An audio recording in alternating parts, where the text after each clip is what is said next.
Hey, good morning, friends. Mark Holmes here with Michael Anthony Fitness. And as always, thank you guys for watching, commenting, and subscribing to the Jobu Sports Report. Without you guys, man, I just don't make it.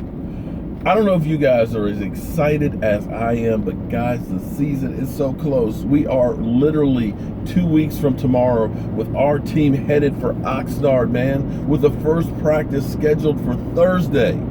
It's literally that close. We have made it through the NFL winter, the spring of our discontent. And now we are knee deep in summer, ready for camp. But Mike, are you excited, man? What about camp? About the season being... the season, yes, not about camp. Well, why are you not excited about camp? It's boring. But at least we can talk about practice. I know, not a game now. We can at least talk about practice and guys on the field. Position battles.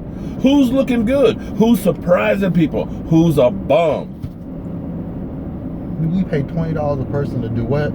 Look at the players. I'm sorry, that's a waste of money.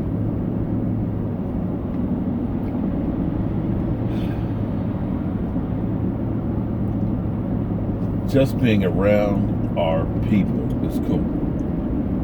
Just like Sunday, autograph signing show, CSA. We've got legends. I forgot to look at the list. I know Dion's going to be there. Danny White. Leon Lett's going to be there. A whole bunch of people. I got to look at the list. So, autograph signing show this weekend. Sunday, it's Cowboys legends. I don't think we have current players. I think they're staying close to home. Yeah, it's mostly just. Emmett, I think, is supposed to be there too. His name's not on the list.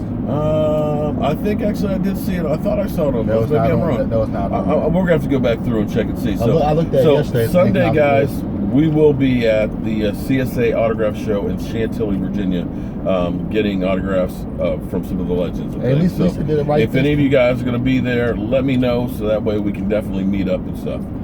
But it's this time of year that all the talking heads and stuff get together and they get their preseason polls together.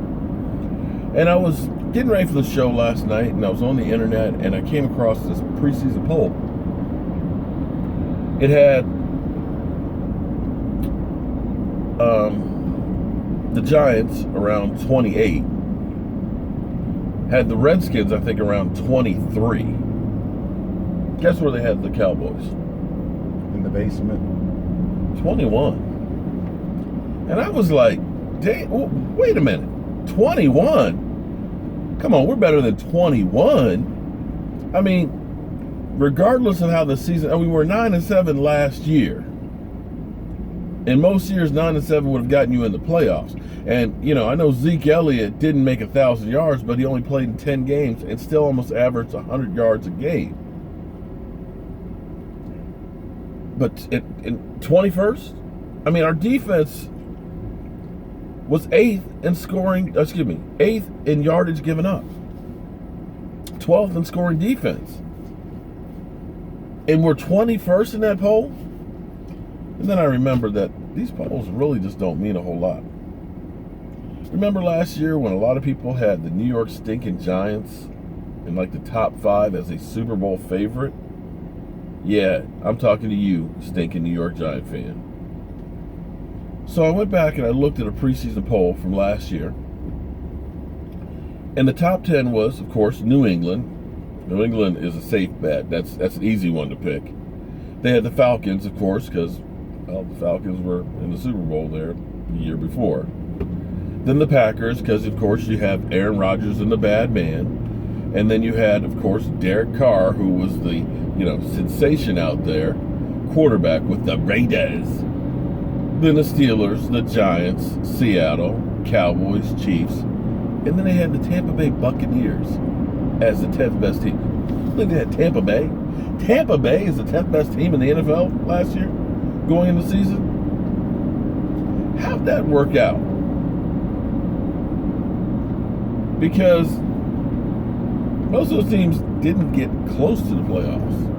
I mean, the Giants had the number 2 pick. What's amazing in that same poll, they had the Vikings at 16. Where do you think they had the Eagles? Top 10. No. Preseason last year, they were 20. 20. The Saints were 22nd. And the Buffalo Bills, they had 25th. The Jags, that were a couple plays away from being in the Super Bowl, 26. And the Rams at 27. So, from the standpoint of looking at that poll, wasn't very good, was it? And that's where I tell people, it's just a guess. There's no accuracy to this. And sometimes I don't even think they do research behind it. I think a lot of times they'll go through and basically, well, whoever was winning last year, that's who we're going to have next year. Because looking at a poll for this year, that same poll, of course, has the Eagles at number 1, New England at number 2, the Rams, and so on and so forth. Basically, they just say they were good last year, so they got to be good this year. Not realizing that half of the teams on average that make the playoffs will not make the playoffs the following year. In fact, in the NFC last year, only one team that was a playoff team, the Atlanta Falcons, made the playoffs the next year. So, when you see the polls, take them with a grain of salt. I'm Mark Holmes with Michael Anthony Fitness. who says training camp is born. I'll see you guys soon.